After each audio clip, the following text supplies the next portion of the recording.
আগেও আমার একটা ডল কেকের ভিডিও শেয়ার করা হয়েছিল, বাট আজকে ডলের ড্রেসটা একটু ডিটেলসে দেখাবো।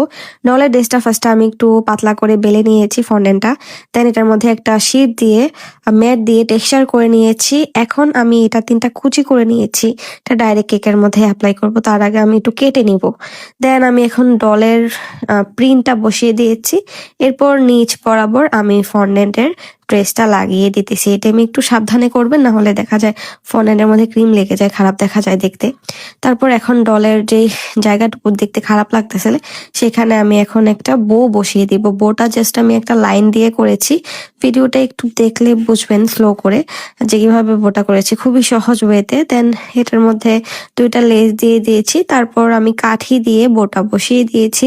এবার কিন্তু একবারে পারফেক্ট লাগতেছে, ডলটা দেখতে কোনো খারাপ লাগতেছে না। দেন এটার মধ্যে এক্সট্রা যে টপার গুলা ছিল, উপরে 3টা ফ্লাওয়ার ছিল, কি সুন্দর সুন্দর আর্টিফিশিয়াল ফ্লাওয়ার। দেন এটার মধ্যে বার্থডে টপার দিয়ে দিয়েছি, আর 3টা আমার পিঙ্ক কালারের বল দিয়ে দিয়েছি।